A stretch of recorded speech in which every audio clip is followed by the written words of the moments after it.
एक बहू ने मेरे प्रवचन सुने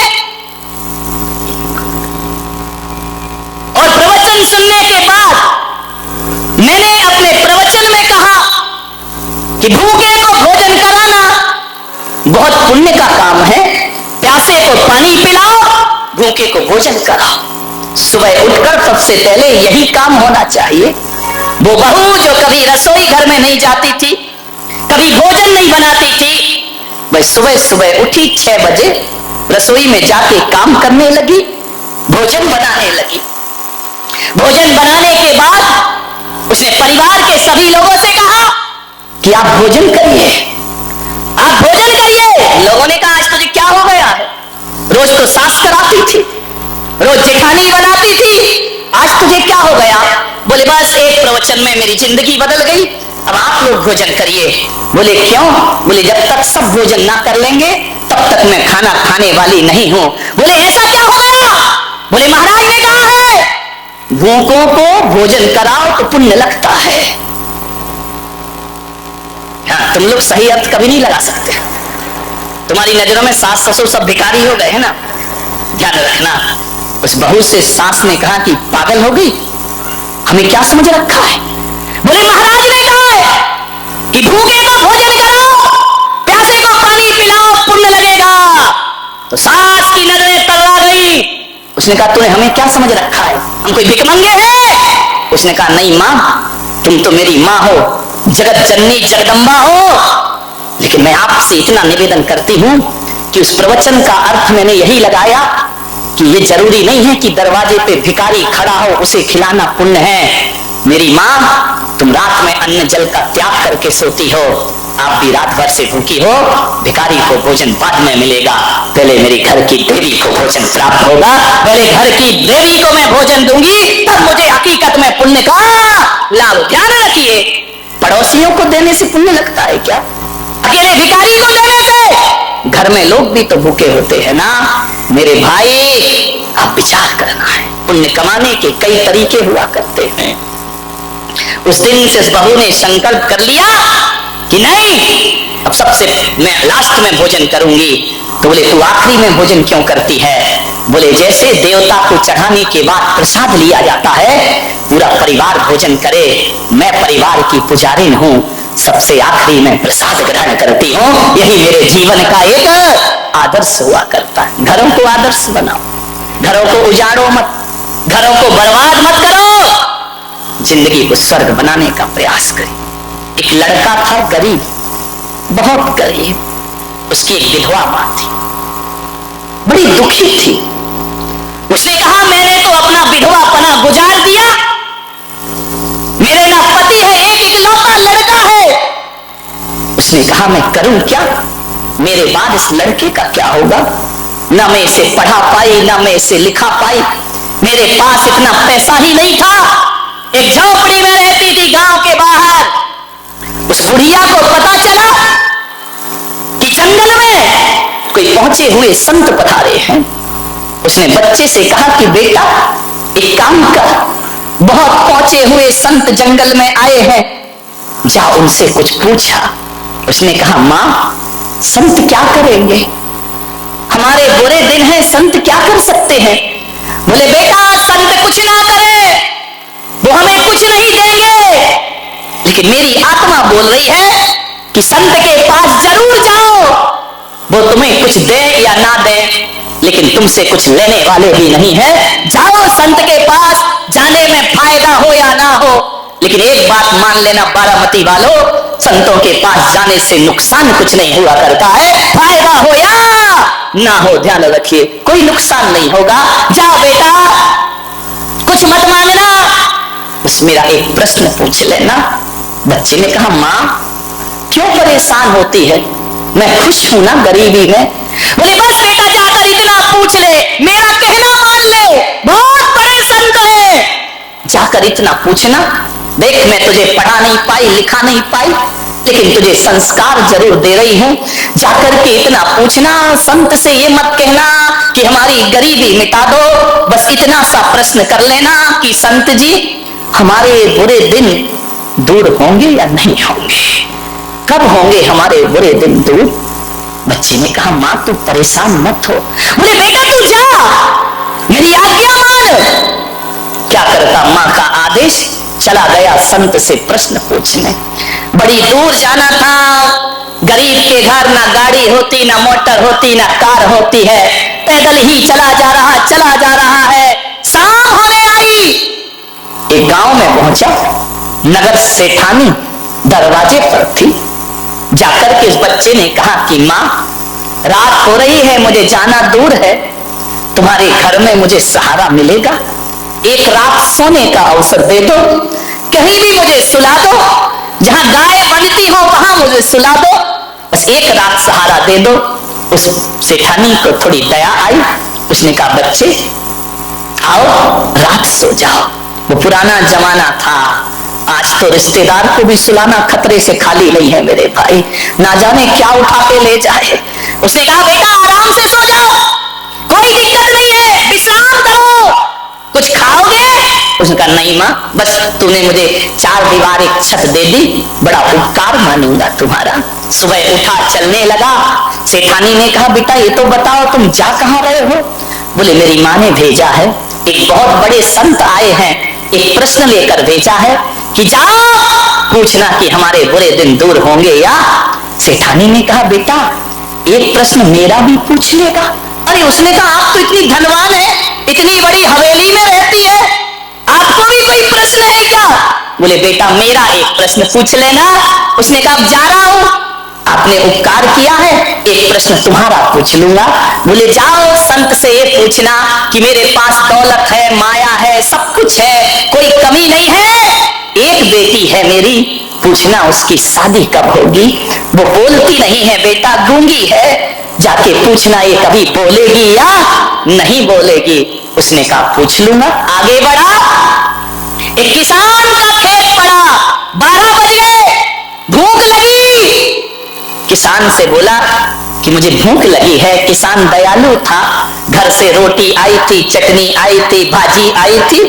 उसने कहा आ बेटा तू भी खा ले और मैं भी खा लेता हूँ। पहले के वो लोग थे कि भूखा आए तो अपना खाना खिलाते थे, पहले के लोग ये सोचते थे कि कोई आवे तो हम खावे, और आज के सोचते कि ये जावे तो फिर हम खावे। विचार करिए, किसान ने खाना खिलाया, किसान ने कहा कि बेटा तू जा कहां रहा है? बोले एक संत है, प्रश्न पूछने जा। किसान ने कहा भाई एक काम कर, एक प्रश्न? अरे उसने कहा जहां जाओ वहां एक प्रश्न है। बोले ये पूछना संत से, समय हो रहा जल्दी समाप्त करता हूं, ये पूछना संत से कि मेरे खेत में फसल आएगी? मैं इतनी मेहनत करता हूं, इतने वृक्ष लगा रखे हैं, फल ही नहीं आते उनमें, जाके पूछ लेना बेटा। उसने कहा पूछ लूंगा, आगे चला। बड़ी जोर से प्यास लगी, गर्मी के दिन, कंठ सूख गया। देखा एक संत तपस्या कर रहा है, बाजू में कमंडल रखा है। गया संत के पास, संत जी बड़ी प्यास लगी है। संत ने, तपस्वी ने कहा पानी पीना है? बोले हाँ। कमंडल दिया, बोले ले पी ले पानी। एक बात तो बता, कहानी मालूम है? तू जा कहां रहा है? बोले एक महासंत आए हैं, एक प्रश्न। बोले एक काम कर, मेरा भी। अरे उसने कहा यार किसान का भी प्रश्न, सेठानी का, ये बाबा फकीर का भी प्रश्न। हाँ बोले ये बोलना कि मैं 12 वर्षों से तपस्या कर रहा हूं, मुझे बोधि की प्राप्ति नहीं हो रही, ज्ञान नहीं मिल रहा है, जा पूछ लेना मुझे ज्ञान मिलेगा या। चला गया संत के पास। कहानी बहुत लंबी है, मैं बिल्कुल शॉर्टकट में बता रहा हूं, क्योंकि अब तुम इतने समझदार हो कि सूत्र में ही समझ जाते हो। अब पानी कहने की जरूरत नहीं, H2O कह दो तो तुम समझ जाते हो। विचार करिए। पहुंचा संत के पास, संत ध्यान में थे, चुपचाप हाथ जोड़कर बैठ गया। संत ने कुछ दिन बाद ध्यान खोला, कौन है बच्चा तू, कहां से आया है? 2 दिन पैदल चल के आया हूं बाबा जी, प्रश्न पूछना है मुझे आपसे। आप बहुत पहुंचे हुए संत हैं। संत ने कहा ध्यान के बाद ही मैं उत्तर देता हूं, तू सही समय पे आया है, लेकिन बच्चे मेरा एक नियम है। बोले क्या? बोले एक दिन में मैं केवल 3 प्रश्नों के उत्तर देता हूं, 3 से ज्यादा नहीं देता हूं, उससे ज्यादा मैं कुछ नहीं जानता। बच्चे ने कहा लो मरे, प्रश्न है 4 और बाबा उत्तर देंगे कितने का? 3 का। एक सेठानी का प्रश्न, एक किसान का प्रश्न, एक बाबा का प्रश्न और एक मेरी माँ का प्रश्न। संत ने कहा 3, ओनली 3, 4 नहीं। बच्चे ने सोचा क्या करूं, किसका पूछूं, किसका छोड़ूं? अब सेठानी का छोड़ देता हूं। नहीं भाई, उसने रात विश्राम दिया मुझे, उसने कौन सा गलत पूछा, बच्ची का भविष्य तो पूछा है। ऐसा करो किसान का छोड़ देते हैं। फिर मन में आया किसान खेत जोतता फसल उगाता तब सबको भोजन, यदि किसान ना रहेगा तो पूरा देश भूखा मर जाएगा, इसलिए किसान का प्रश्न में नहीं, बाबा का छोड़ो। अरे यार, बाबा ने कौन सा अधार्मिक प्रश्न किया है?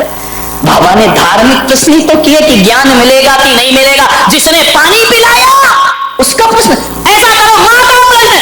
अरे उसी माँ ने तो मुझे भेजा है, वो नहीं होती तो ये 3 कहां से मिलते? मेरी माँ ने क्या बिगाड़ा है?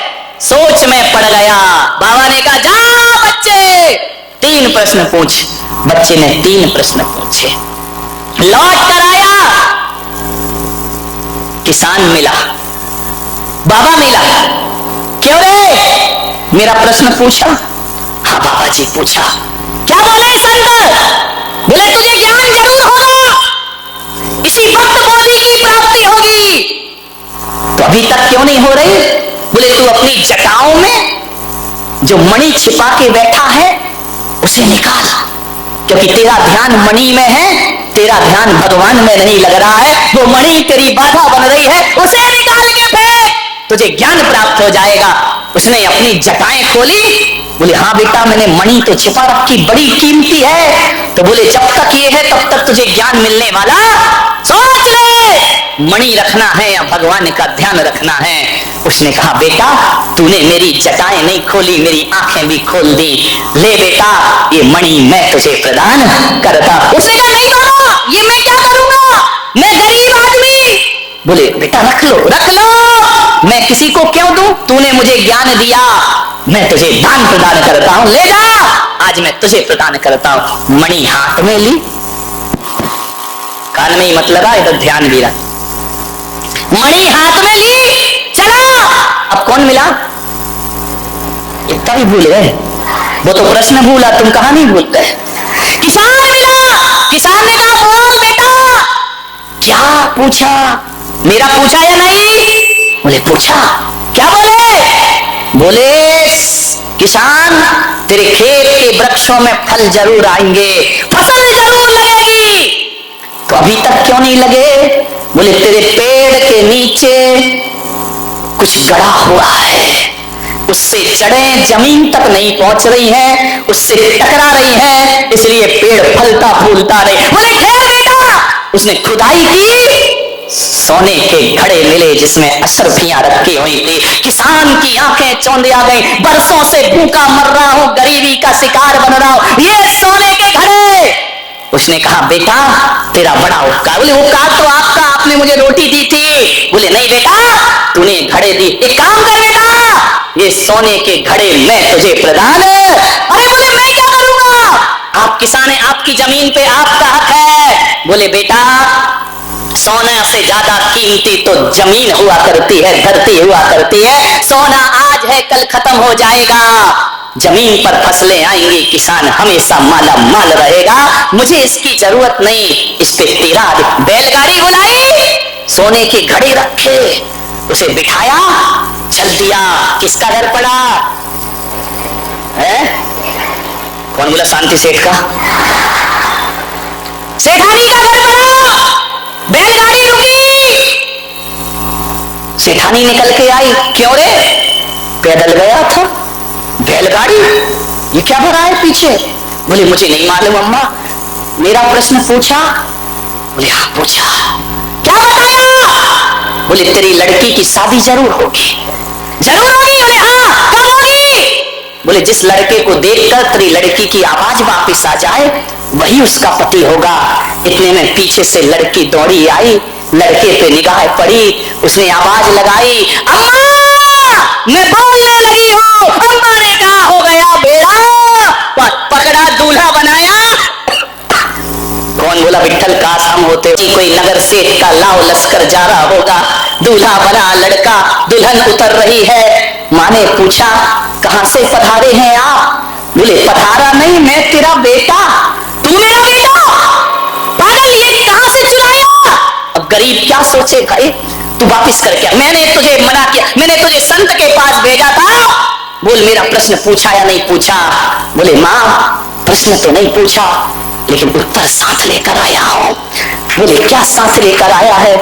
बोले माँ देख, आज मुझे लगा कि अमीरों के घर में पैदा होके बड़ी बड़ी डिग्रियां लेकर भी आदमी वो संस्कार नहीं पाता जो माँ तुझ गरीब माँ से मैंने संस्कार प्राप्त किए हैं। माँ मैं संत के पास पहुंचा, संत ने कहा 4 में से 3 प्रश्न पूछना, 1 प्रश्न छोड़ देना।